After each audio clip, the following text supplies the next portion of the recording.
அனைவருக்கும் வணக்கம். கதை நேரத்தில் மீண்டும் உங்களை சந்திப்பதில் மகிழ்ச்சி. இன்று நான் சொல்லப்போகும் நீங்கள் கேட்கப் போகும் கதை பாண்டிமாதேவி. எழுதியவர் திரு நா. பார்த்தசாரதி அவர்கள். அத்தியாயம் 21. சேந்தன் செய்த சூழ்ச்சி. பரளியாற்று வெள்ளம் காரணமாக சுற்று வழியில் அரண்மனைக்கு புறப்பட்டிருந்த சேந்தனும் தளபதியும் திருநந்திக்கரையை அடையும் போது ஏறக்குறைய நடுப்பகல் ஆகிவிட்டது. வல்லாளத்தேவனின் உடல்தான் குதிரை மேல் திருநந்திக்கரை சாலையில் சென்று கொண்டிருந்ததே ஒழிய உள்ளம் முழுவதும் அரண்மனையில் நடந்து கொண்டிருக்கும் கூற்றத்தலைவர் கூட்டத்தில் லயித்திருந்தது. அடடா, இந்த பாழா போன பரளியாட்டு வெள்ளம் நம்முடைய திட்டத்தையே மாற்றிவிட்டதே. இன்னுமா அரண்மனையில் கூட்டத்தலைவர்கள் கூட்டத்தை தொடங்காமல் இருக்க போகிறார்கள்? நேர் வழியாக புறப்பட்டு போயிருந்தால் இதற்குள் நாமும் ஒழுங்காக அரண்மனைக்கு போய் கூட்டத்தில் கலந்து கொண்டிருக்கலாம். நாம் போகவில்லை என்பதற்காக கூட்டம் நின்றுவிடவா போகிறது? நமக்குத்தான் பல விதத்தில் நஷ்டம். இப்போதுள்ள தென்பாண்டி நாட்டு அரசியல் சூழ்நிலையில் மாறுதலை செய்வதற்கான முக்கியமான பல செய்திகளை கூட்டத்தில் விவாதித்திருப்பார்கள். போய் கலந்து கொண்டிருந்தால் கூற்றத் தலைவர்களும் மகாமண்டலேஸ்வரரும் எந்த நோக்கத்தில் கருத்துக்களை வெளியிடுகிறார்கள் என்று தெரிந்து கொண்டிருக்கலாம். நினைத்து என்ன பயன்? கூட்டம் முடிவதற்குள் அங்கு எப்படி போக முடியும்? இத்தகைய நினைவுகளோடு குதிரையில் சென்று கொண்டிருந்த வல்லாளத்தேவன் அடிக்கொரு தரம் பெருமூச்சு விட்டான். பக்கத்தில் குதிரையை மெதுவாக செலுத்தியவாறே வந்து கொண்டிருந்த நாராயணன் சேந்தன் தளபதியின் முக மாறுதல்களையும் பிற செயல்களையும் உன்னிப்பாக பார்த்து கொண்டு வந்தான். அக்காலத்தில் திருநந்திக்கரையும் அதை சூழ அமைந்திருந்த இடங்களும் பூதபாண்டி முதலிய சிற்றூர்களும் சமணர்களும் அவர்களுடைய திருமடங்களும் தவப்பள்ளிகளும் நிறைந்துள்ள பிரதேசமாக இருந்தன. காலஞ்சென்ற பேரரசர் பராந்தக பாண்டியர் சைவ சமயத்தை போற்றி வளர்த்தாலும் ஏனைய சமயங்கள் வளரவும் உறுதுணை புரிந்தார். தமது அரசாட்சி காலத்தில் திருநந்திக்கரையில் உள்ள சமண பெரும் பள்ளிகள் சிறப்பாக நடைபெறுவதற்காக அவர் அளித்த பள்ளி சந்தங்கள் பல. சமணர்கள் சீராக வாழ்ந்த காலத்தில் திருநந்திக்கரை மலைப்பகுதிகளில் அற்புதமான குகை கோவில்களை குடைந்தார்கள். சமண மதம் இப்போதுள்ள சூழ்நிலையில் அவ்வளவு சிறப்போடு இல்லையாயினும் அதன் பெருமைக்குரிய அடையாளங்கள் அங்கங்கே தென்படத்தான் செய்தன. சமணர் திருமடங்களும் பெருந்தவ பள்ளிகளும் நிறைந்த ஒரு பகுதியில் தளபதியும் சேந்தனும் குதிரையை செலுத்திக் கொண்டு சென்றனர். அழுக்கடைந்த ஆடையும் மயிர்பீலி தாங்கிய கையுமாக சமண துறவிமார்கள் வீதியில் அங்குமிங்குமாக போய் வந்து கொண்டிருந்தனர். சேந்தா, தண்ணீர் வேட்கை அதிகமாக இருக்கிறது, இங்கே பருவதற்கு நீர் கிடைக்குமா என்று ஒரு சமண பள்ளியை சுட்டிக்காட்டி சேந்தனிடம் கேட்டான் தளபதி. கிடைக்கும், இறங்கி உள்ளே போய் கேளுங்கள், அதுவரை நான் குதிரையை பார்த்து கொண்டு இங்கே இருக்கிறேன் என்றான் நாராயணன் சேந்தன். தளபதி குதிரையிலிருந்து இறங்கி சமணப்பள்ளியினுள் நுழைந்தான். அங்கே உட்புறம் உட்கார்ந்து ஏதோ பழைய சுவடியை படித்துக் கொண்டிருந்து வயது முதிர்ந்த துறவி ஒருவர் அவனை புன்முறுவல் செய்து வரவேற்றார். அவனுடைய தோற்றத்தையும் உடைகளையும் பார்த்தவுடனே அவன் பெரிய பதவியில் உள்ளவனாக இருக்க வேண்டும் என்பதை அந்த சமணத்துறவி தெரிந்து கொண்டார். வாருங்கள், உங்களுக்கு என்ன வேண்டும் என்று அன்புடனே விசாரித்தார் அவர். சுவாமி, தாகம் அதிகமாயிருக்கிறது, பருகுவதற்கு கொஞ்சம் தண்ணீர் வேண்டும் என்றான் வல்லாளத்தேவன். துறவி எழுந்து சென்று அவனுக்கு தண்ணீர் கொண்டு வந்து கொடுத்தார். அவன் வேண்டிய மட்டும் பருகி தாகத்தை தணித்துக் கொண்டான். வெகு தூரம் பிரயாணம் செய்து அலுப்படைந்தவர் போல் தென்படுகிறீர்கள். இப்படி சிறிது படுத்திருந்து பிரயாண களைப்பு தீர ஓய்வெடுத்துக் கொள்ளுங்களேன் என்று பரிவாக உபசரித்தார் அந்த துறவி. இல்லை, நான் அவசரமாக புறத்தாய நாட்டு அரண்மனைக்கு செல்ல வேண்டும், தங்க நேரமில்லை என்று அவன் கூறவும் வியப்புடன் அவன் முகத்தை நிமிர்ந்து பார்த்த துறவி, அடடா, இவ்வளவு தூரம் வீணாக அலைந்திருக்கிறீர்களே. அரண்மனைக்கு செல்ல பரளியாற்றின் கரையை ஒட்டினார் போல குறுக்குச்சாலை ஒன்று செல்கிறதே, அதன் வழியாக போயிருந்தால் இதற்குள் அரண்மனைக்கு போய் சேர்ந்திருக்கலாமே. அதை விட்டுவிட்டு இவ்வளவு தொலைவு அலைந்திருக்கிறீர்களே என்றான். சுவாமி, அந்த வழி எனக்கு தெரியும். ஆனால் பரளியாற்றில் வெள்ளம் வந்து நேற்று இரவே அந்த குறுக்கு வழியெல்லாம் உடைப்பெடுத்து மூழ்கிவிட்டதாமே. அதனால்தான் சுற்று வழியாக இருந்தாலும் பரவாயில்லை என்று நானும் என் நண்பனும் இப்படி வந்தோம். அப்படியா? அந்த வழியே வெள்ளம் உடைத்துக் கொண்டு போய்விட்டதென்று உங்களுக்கு யார் சொன்னார்கள் என்று ஒரு தினுசாக சிரித்துக் கொண்டே கேட்டார் அவர். ஏன், என்னுடன் பிரயாணம் செய்யும் நண்பன் தான் சொன்னான். நான் இன்று காலையில் தானே அதே பாதையாக இங்கு வந்து சேர்ந்தேன். பரளியாற்றில் வெள்ளம் போவது உண்மைதான். ஆனால் பாதை உடைப்பெடுத்து மூழ்கிவிட்டதாக உங்கள் நண்பன் சொல்லியிருந்தால் அது முழு பொய்யாகத்தான் இருக்க வேண்டும். தூய்மை திகழும் அந்த துறவியின் முகத்தை பார்த்தபோது அவர் கூறுவது பொய்யாக இருக்காது என்று தோன்றியது அவனுக்கு. திடீரென்று தளபதியின் சந்தேகம், கோபம் எல்லாம் நாராயணன் சேந்தன் மேல் திரும்பின. அவன் எதற்காகவோ தன்னிடம் பொய் சொல்லி தன்னை சுற்றி வளைத்து இழுத்தடிப்பதாக தோன்றியது. சுவாமி, ஒருவேளை நீங்கள் வரும்போது ஆற்றில் வெள்ளம் குறைவாக இருந்திருக்கலாம், அதன் பின்பு அதிகமாகி சாலைகளை மூழ்க செய்திருக்கலாம் அல்லவா என்று தன் சந்தேகத்தை உறுதி செய்து கொள்வதற்காக மறுபடியும் கேட்டான் தளபதி. அவர் கலகலவென்று சிரித்தார்.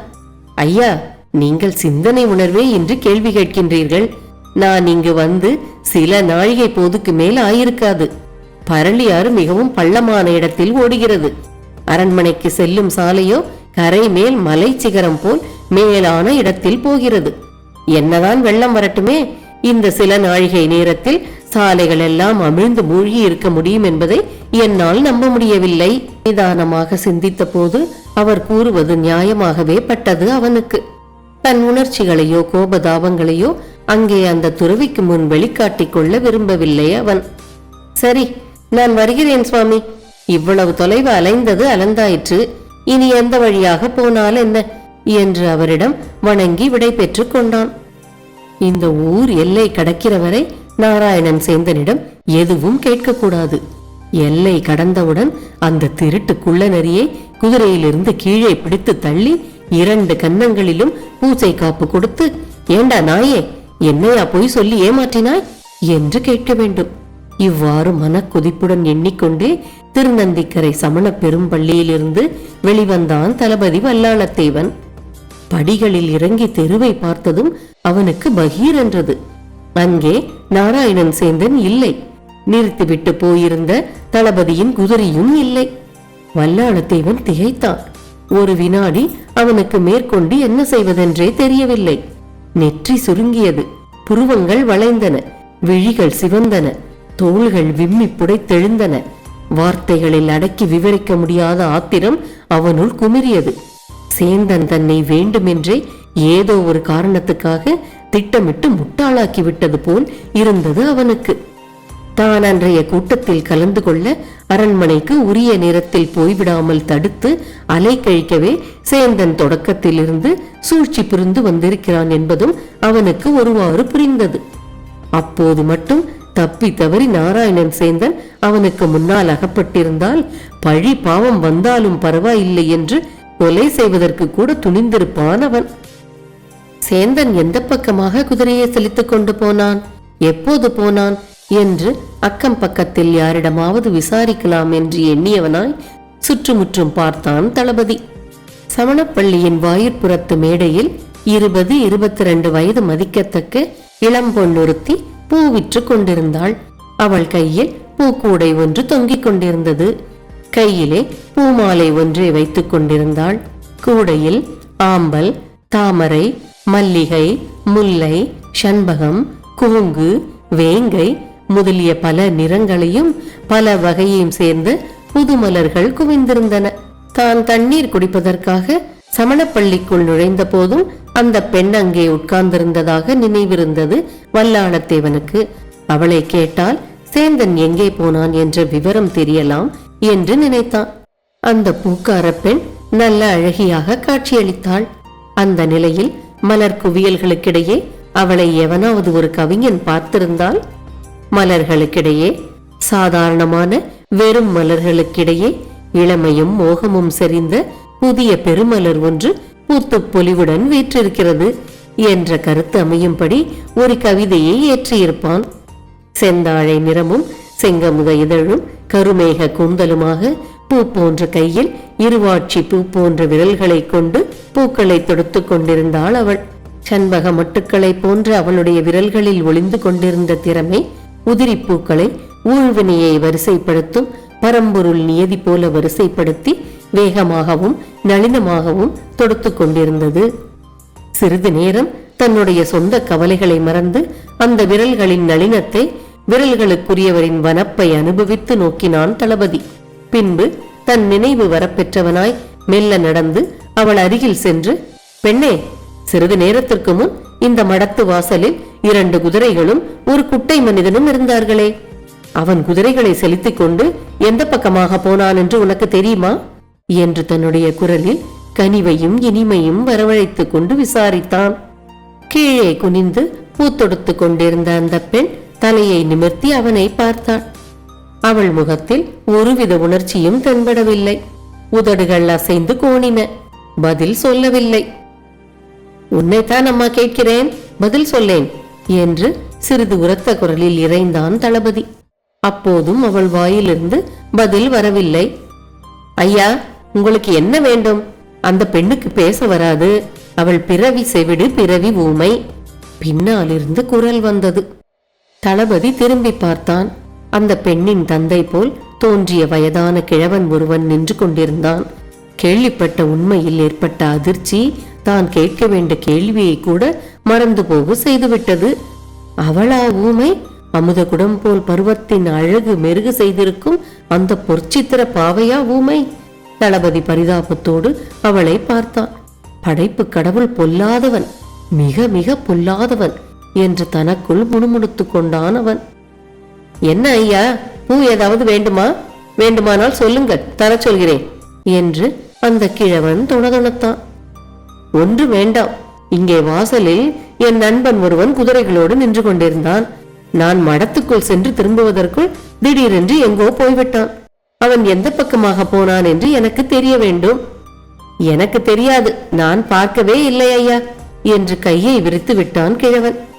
இங்கே இவர்களிடம் விசாரித்து பயனில்லை என்று எண்ணிக்கொண்டு சாலையில் இறங்கி நடந்தான் தளபதி. போகும்போது கடைசி முறையாக அந்த பூக்கார பெண்ணை அவன் கண்கள் ஏக்கத்தோடு பார்க்க தவறவில்லை. தன்னை ஏமாற்றிய சேந்தன், அவனுடைய சூழ்ச்சிகள், வேறு எத்தனையோ முக்கியமான சிந்தனைகள் எதுவும் அப்போது தளபதியின் உள்ளத்தில் மேலெழுந்து நிற்கவில்லை. கால் போன போக்கில் நடந்து கொண்டே பொருத்தமில்லாத இடத்தில் பொருத்தமில்லாத அழகை வைத்துவிடும் படைப்பின் முரண்பாட்டை சிந்தித்துக் கொண்டே சாலையில் நடந்தான். எங்கே போகிறோம் என்ற நினைவே இல்லை அவனுக்கு.